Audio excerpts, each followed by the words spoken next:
Elang Flores, Spizaetus floris merupakan salah satu jenis raptor, burung pemangsa, endemik yang dipunyai Indonesia dari keluarga Accipitridae dan genus Nisaetus.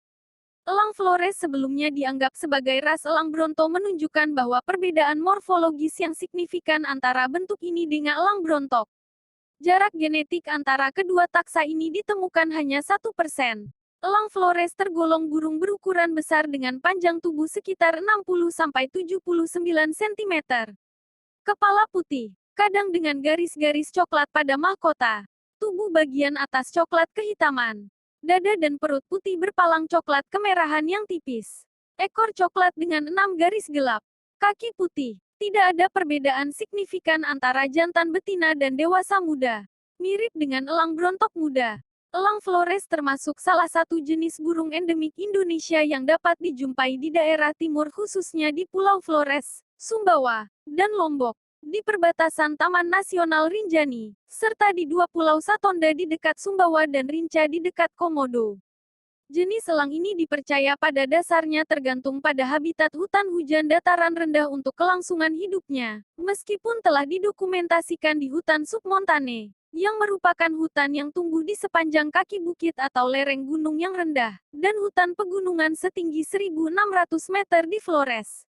Peneliti lain mengamati spesies ini di bukit dan hutan yang dibudidayakan dari permukaan laut hingga 1.000 meter. Namun, ketika terlihat terbang, selalu berada di dekat hutan utuh atau semi-utuh. Paling sering terlihat terbang di atas kanopi hutan di sepanjang sisi lereng gunung yang curam. Secara independen memperkirakan populasi pada 73-75 pasangan, berdasarkan ekstrapolasi mereka dari perkiraan ukuran jelajah rumah 38,5 km. Atas dasar itu, mereka menyarankan bahwa mungkin ada 10 pasang di Lombok, 38 pasang di Sumbawa, dan 27 pasang di Flores.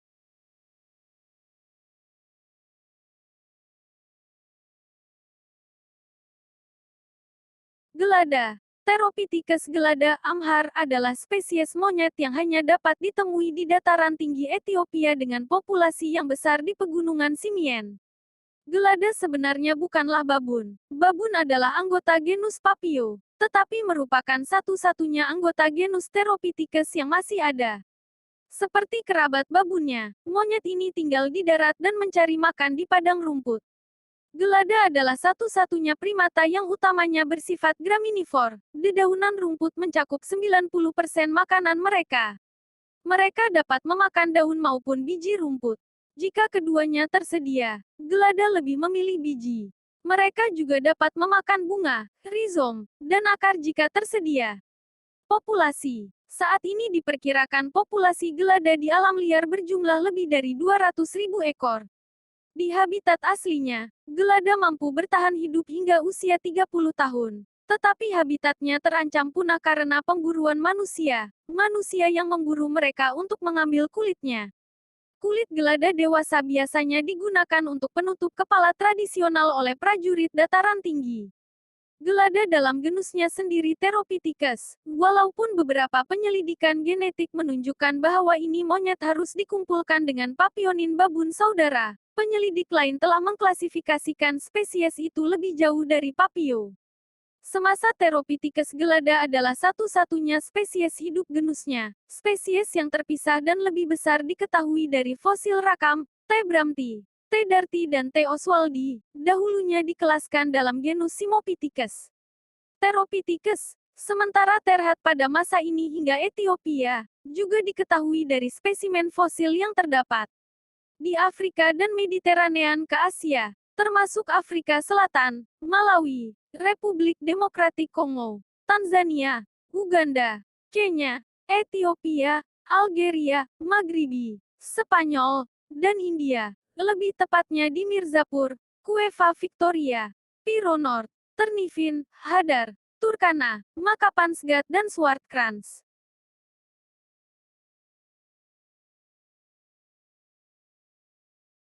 Kanguru pohon Goodfellow memiliki nama latin Dendrolagus goodfellowi.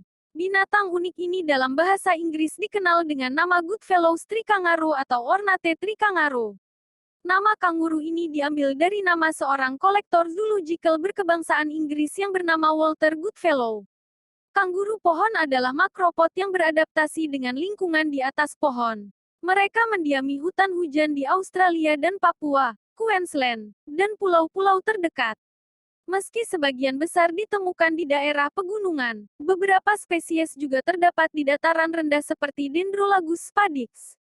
Sebagian besar kanguru pohon merupakan hewan yang terancam punah akibat perburuan dan kehilangan habitat. Kanguru pohon adalah makropod yang beradaptasi dengan lingkungan di atas pohon. Mereka mendiami hutan hujan di Australia dan Papua, Queensland, dan pulau-pulau terdekat. Meski sebagian besar ditemukan di daerah pegunungan, beberapa spesies juga terdapat di dataran rendah seperti Dendrolagus spadix. Sebagian besar kanguru pohon merupakan hewan yang terancam punah akibat perburuan dan kehilangan habitat. Terdapat 12 spesies kanguru pohon. Mereka memiliki variasi ukuran dan warna bulu yang cukup signifikan, dengan ukuran kepala dan panjang tubuh sekitar 41 hingga 77 cm, 16 hingga 30 in, panjang ekor 40 hingga 87 cm. 16 hingga 30. Kanguru pohon mantel emas merupakan salah satu jenis kanguru pohon yang paling terancam kepunahan di antara semua kanguru pohon. Spesies ini telah punah di sebagian besar daerah habitat aslinya. Berdasarkan data IUCN Red List, status populasi kanguru pohon mantel emas di alam adalah satwa yang mengalami ancaman kritis. Semakin berkurangnya populasi kanguru pohon mantel emas di habitatnya, dikarenakan maraknya pembukaan lahan dan perburuan liar jenis dewasanya. Disinyalir si mantel emas ini telah mengalami penurunan populasi lebih dari 80% selama 30 tahun terakhir.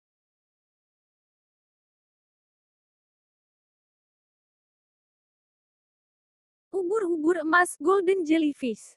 Ubur-ubur emas hidup di perairan terpencil yang ada di Pulau Eilmak, Palau atau dikenal juga dengan Jellyfish Lake. Jellyfish Lake sendiri adalah salah satu dari 70 danau air asin yang berada di Kepulauan Pasifik Selatan. Dulunya danau ini memang terhubung langsung ke lautan luas, namun kini sudah dipotong dan danau tidak lagi mengalir ke laut. Danau yang terisolasi ini menjadi sempurna bagi kawanan ubur-ubur yang beberapa juta tahun lamanya terjebak di dalam kawasan ini. Sekitar 12.000 tahun, ubur-ubur sudah mendiami danau ini. Mereka mengonsumsi ganggang dan tidak ada predator lain. Hidup hewan ini sangat bergantung pada sinar matahari karena jaringan dalam tubuhnya terdapat parasit sejenis alga yang bernama Zooxanthellae, yang memberikan energi pada ubur-ubur ini. Pada siang hari, para ubur-ubur ini bermigrasi dari satu sisi danau yang lain mengikuti jalan matahari, dan berusaha selalu mencari ganggang untuk bertahan hidup. Ubur-ubur ini memiliki sengatan, namun sengatannya sangat kecil, tidak akan dirasakan oleh manusia. Dalam bukunya, Marine Environments of Palau, Colin, 2009, menjelaskan bahwa semakin dalam suatu danau mengindikasikan semakin tua usia terbentuknya danau tersebut. Jika dibandingkan dengan danau berkedalaman 60 meter di Palau, negara kepulauan di Samudra Pasifik, yang ditaksir berusia 12.000 tahun, danau di Misol termasuk kategori usia muda. Danau-danau air asin yang tersebar di Indo-Pasifik ini merupakan habitat hidup ubur-ubur tanpa sengat Mastigias Papua.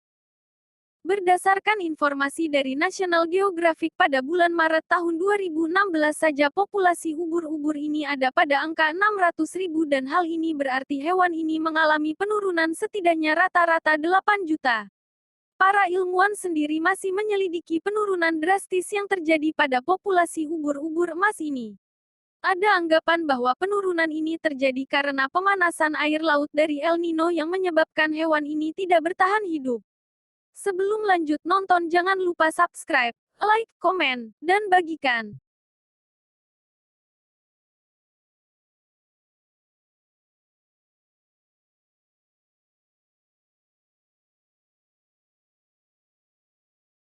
Burung bidadari Halmahera, Semioptera wallacei, adalah jenis cendrawasih berukuran sedang, sekitar 28 cm, berwarna coklat zaitun.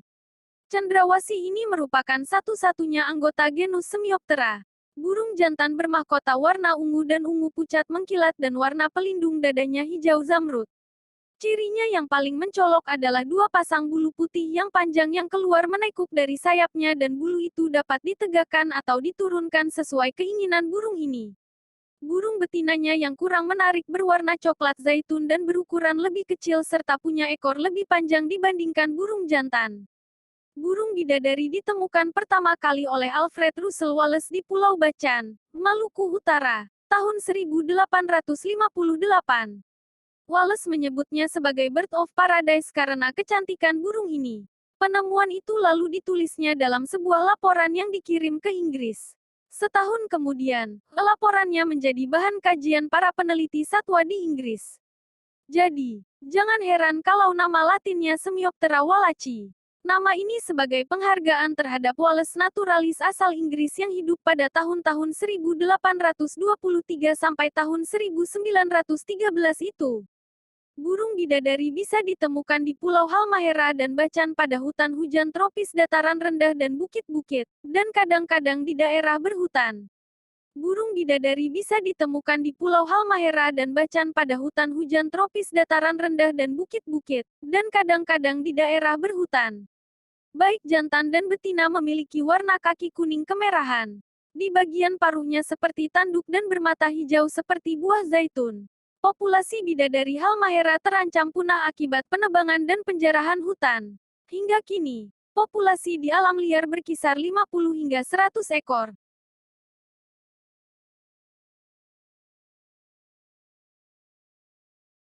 Cendrawasih botak atau dalam nama ilmiahnya Cicinnurus respublica adalah sejenis burung pengicau berukuran kecil, dengan panjang sekitar 21 cm, dari marga Cicinnurus.